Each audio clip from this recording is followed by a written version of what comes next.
creating awareness and seeking solutions. A conference to address India's urban sanitation challenge.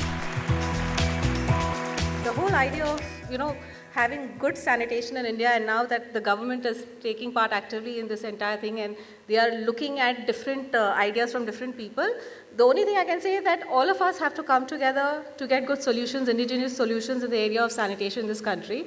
The real estate industry also can play a major role. They are one of the biggest triggers of economic growth. We are talking about skills in the sanitation industry. We are talking about green solutions. So the whole idea of this particular edition of the second edition of Smart Green Sanitation is to get all ideas together and get some solutions out of this. The Urban Sanitation Conclave was surely a step in the right direction. Whenever India's sanitation story will be remembered, will be talked about 50 years from now, 100 years from now, 30 years from now, one person who will be always talked about will be our Honorable Prime Minister, Shri Narendra Modi. I mean, if you go to Singapore today and say Singapore is very clean, then they all talk about, this was started in 60s and 70s by that time President of Singapore. Similarly, this phase of urban sanitation, I'll say the part of urban development. This is journey starting from 2014. Always in the history of urban development will be remembered for Swachh Bharat, and the person who was behind the Swachh Bharat is a Prime Minister, our Honorable Prime Minister. A journey in which we require the contribution of everybody. Each one of us has to contribute to this journey. The conclave saw an array of presentations and invigorating panel discussions. Eminent specialists raised concerns on pressing issues regarding social and administrative aspects of sanitation in our country.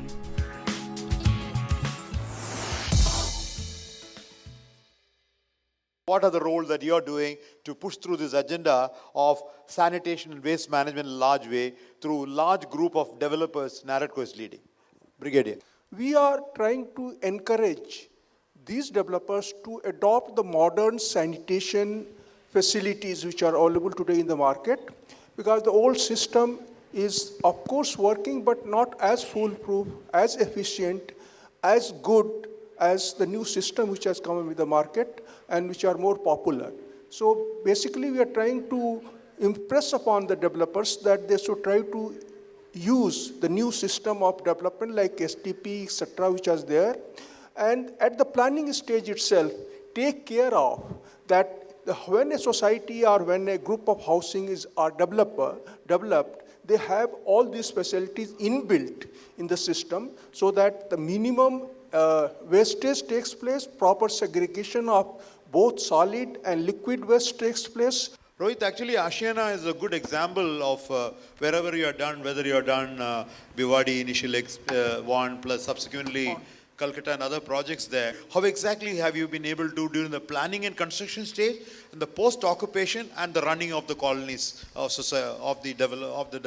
whichever be the township, whatever be the scale? We have been very conscious of managing our construction sites in the pre-construction stage more from a housekeeping point of view, which has over the years emerged into a sort of a set practice that how to manage the construction waste and debris inside the project. So we do ensure that all the buildings are wrapped with, the green nylon nets much before NGT mandated it for people. We have been installing small mobile STPs in our labor camps for years now. We try to manage water so that it's not wasted and so on and so forth. But it's the post-construction when the organic waste comes into the play. So it's built into the design. Either it's a door-to-door garbage collection or it's a garbage chute. We use both the models depending upon the project. But it's collected and it's segregated in the complex itself. You have a large number of construction workers at the site. Before all construction is completed, there are also people staying for 1 year, 2 year, 3 year. Sanitation component for that is one area. Second major component is the construction demolition waste that comes in every construction site over there. Is also how do you deal with that? And more importantly, those which are completed later on occupied. We are dealing with all type of buildings, not only residential, but also commercial, hospital and various other buildings. So waste related management, how do you deal with that? The projects which are designed and built, we make sure that, we have water treatment plants, we have STPs. After the infrastructure is created, there has to be a trained personnel engaged who has to maintain those. That's the point that was. So training, as Mr. Rohit said, it is very, very important. Now we can't leave things to be maintained by unskilled workers, sweepers in the colonies, residential colonies, which we every day see. Because we also see their efficiency, we also see their sincerity towards it. So we have to train them. I don't say that we have to discard them, but we have to train them. So training at all levels is required because we have, with our past experience seen, facility management teams with lesser staff, they are able to deliver better quality. What are the good works you have done over there? What can be replicated? Are there any roadblocks? How you got over it? Why don't you share that to give confidence level? A city like Mumbai, handling of waste is a major challenge. And this generator waste is organic kind of nature. So normally, as we saw, it is dumped into, open grounds, which becomes a breeding point for mosquitoes, rodents, and all other, various diseases. We took up this as a challenge. And we have put up in-vessel composting machine. Composting machine? Yeah, composting machine in our colony. Basically, it is converting our kitchen waste into compost, which is manure, and which is being used for our, inside colony gardens. Gardens. So as a it is, fertilizer, as a fertilizer. Biofertilizer. So it is a completely closed system. So by taking this initiative, we are saving money also. To the tune of rupees 3 lakhs rupees per annum. There is some work in Punjab you're doing with the government specific to behavioral change. Could you just elaborate a little on it? We've been engaged with the government of Punjab. It's a World Bank project in the last 2 years. And we're trying to do two things. One is to make sure that 57 villages have been entrusted to us. We need to declare ODF in a span of 12 months. Number two is that, so how do we sustain it? I think that's a challenge in BCC. So there are 5 lessons that we have learned from our experience working in Punjab with the government. So we've been entrusted 57 villages. Average, you have about 500 families times 5.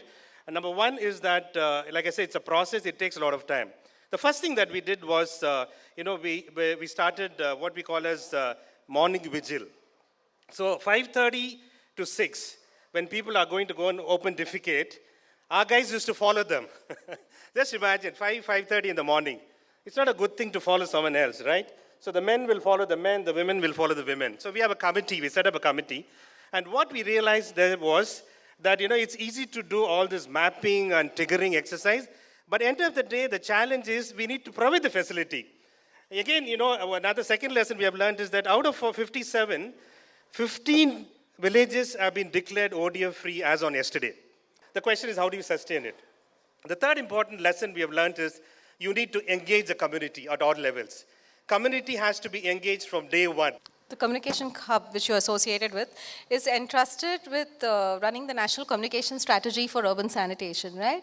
So what is your opinion about understanding the different audience segments over there? Do you think with different audience segments, there are different things which we have to offer them for the behavioral change in their communities, etc.? When we speak about behavior change communication, yes, we largely tend to look at it as being targeted towards a demand-side audience, where communities are involved. So what do we need to tell the communities to make them behave in a particular way, trigger change? Right. But social and behavior change communication, as well as our national strategy that we've developed, believes truly that behavior change is not possible in a silo. So your audiences of the community are as important as your audiences in the government side. Or your audiences in the private sector, the media, the whole works. So behavior change, I really do believe that cannot happen in a silo. We did a research which kind of gave us significant insights into the audiences, that the existence of a facility is no guarantee for use. You might have a toilet within your home, one built by Swachh Bharat or any of the many schemes that have come about, but if you do not know how to clean and maintain it, that toilet is bound to become dysfunctional. So the component of very regular maintenance of the toilet and insistence that toilet usage needs to be universal, which is all family members, each time they want to go, should be using a toilet. Everybody considers children's feces as clean, it's not seen as unhygienic. So if you have to encourage parents to ensure children use toilets, what is it that you need to do?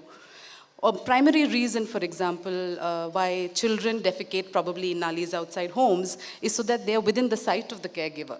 Right. So these are critical information pieces about these different audiences that we need to have before going about making a strategy. You're doing some work, as in the Center for Urban and Regional Excellence is doing some work in the slums of Delhi. And you are also focusing on behavioral change for the slum dwellers, right? So could you share us your experiences? We did some very interesting, what we call ethnolab field immersions. Okay. We put in the concept of Tatkal toilet. You pay 5 rupees, you don't wait in a queue, go straight. We put in 2-bucket rule. One bucket is diluted disinfectant and the other is normal water. We gave tattoos and stickers to children. We put it in FM radio in the morning in the toilet complex. And then we measured the change in the behavior.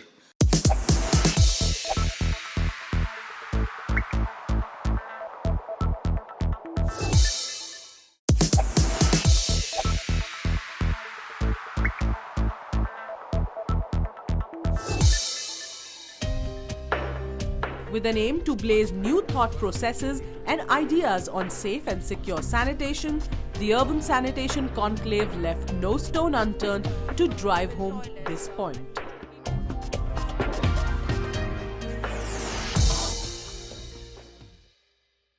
Well, it's a very interesting topic. It talks in terms of new technologies to be brought in over there, in addition to the human activity being there, mechanization for all processes. You think the mechanization, the theme that is being discussed, will primarily be operated for the city level issues on street sweeping, cleaning and such stuff? The clean city, it can't be confined to one's township. No. I mean, just because your housing environment is clean or where you live is clean, you're not going to experience the level of hygiene that you're expecting when you travel in the streets of Bombay. Okay. If you want Bombay to be clean, then the civic body has to tone up its act. Yeah. And that's when the scale, mechanization of a much higher caliber needs to be put in place. Correct. You can have a Raheja township shining, but Bombay will not shine just because a bunch of guys got together and put garbage in a machine and made some, waste to energy. No, all those townships which are maintained by these groups, they'll keep it fine, No, fair enough, but that's confined to, a very limited space. If you're looking at a macro, if you want to see India clean, it's not going to happen in a township.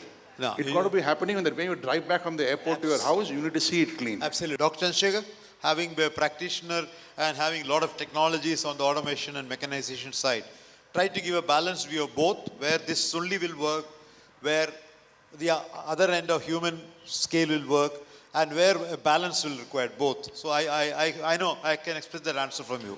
The importance of mechanized cleaning happened many years back until it was formally announced by Prime Minister Ji as Swachh Bharat and all that. Suddenly we were excited to find that our machines were expected to be going on demand. But the unfortunate thing was that nothing of that kind happened at all. Because the industries or the factories for that matter took up very seriously, whereas civic bodies or corporations were not very keen on getting into the machines for the reason that involved a kind of maintenance, operation and maintenance. The question of sourcing was not a problem. The question of maintaining, operating and maintaining was a big problem. They could not find people to do it. But we have machines of those kinds of technology developments, road sweepers, primarily small ones to handle the smaller townships, kind of small roads. Pankaj, would you like to open up a little on that and maybe other issues? Because at your level being for the Government of India, highest level of leadership as Secretary to Government, and also dealing with the sanitation and other issues. Now, my understanding of the whole thing is that the best model would be a hybrid model where you have the viability gap funding.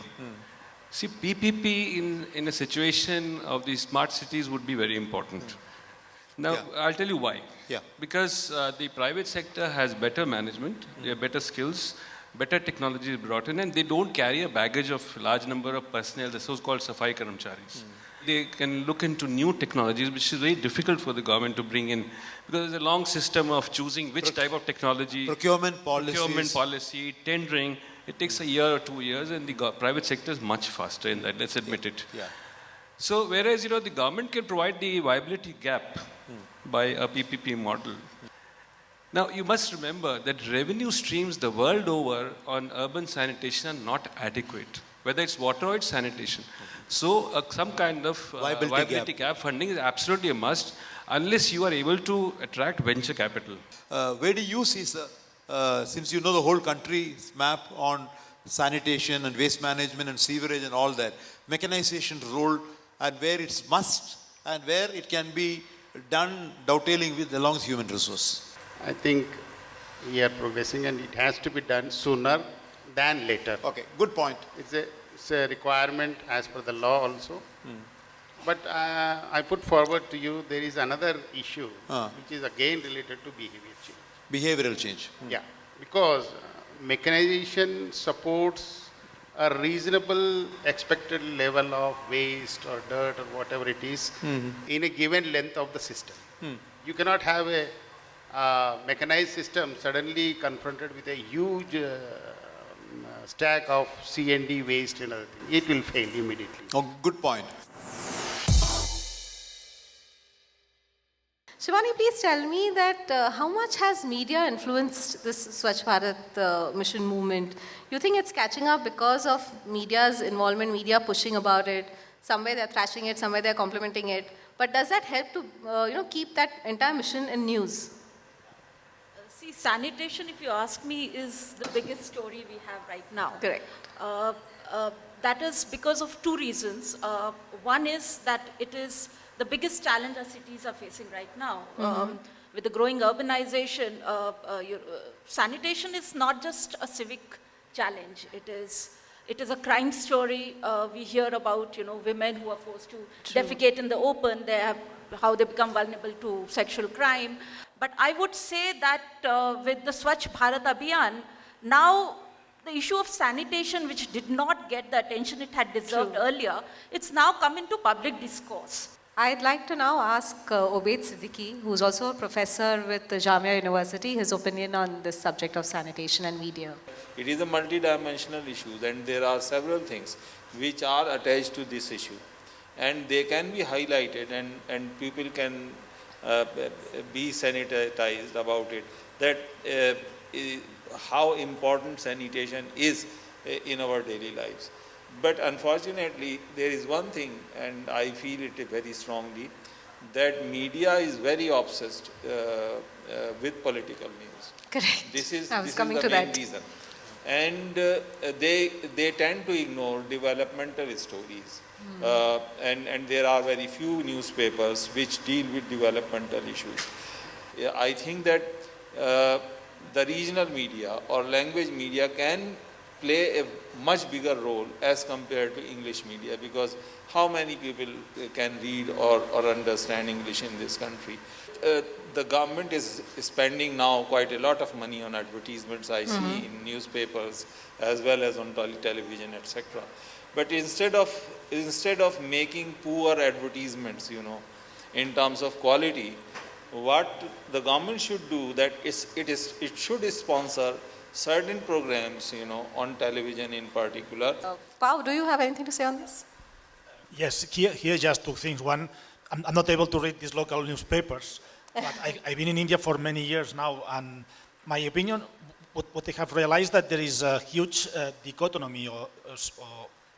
One thing is what is said in the media, or let's say media, generally speaking. I'm not telling one or the other because I don't want to.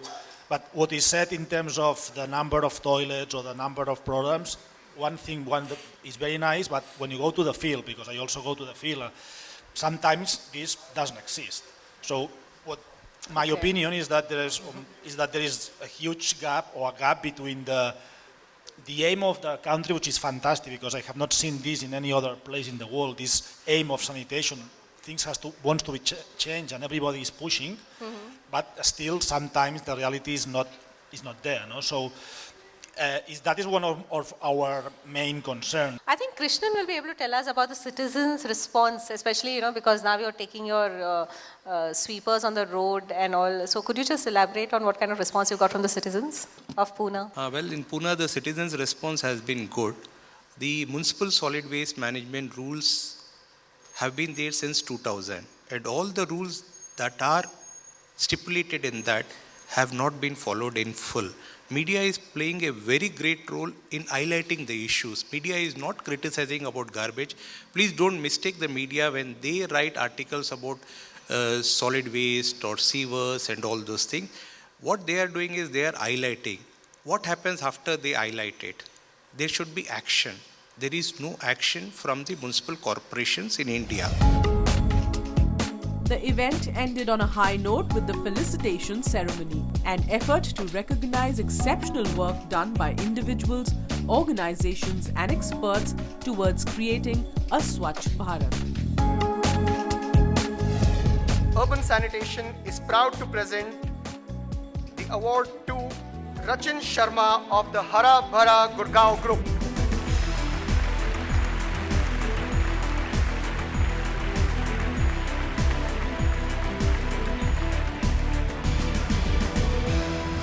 Urban Sanitation is proud to present the award to Sangeeta Avhale.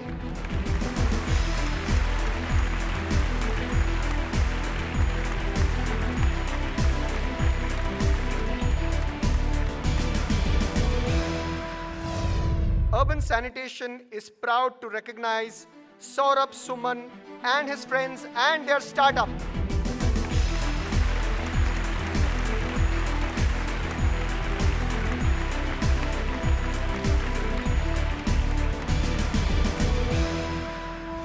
Urban Sanitation is proud to recognize Swati Bedekar.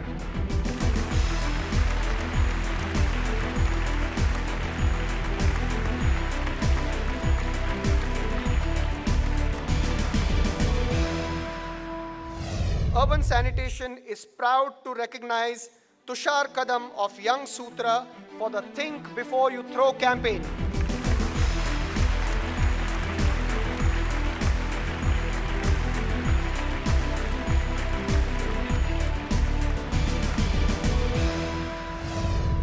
Urban Sanitation is proud to honor Abid Surti.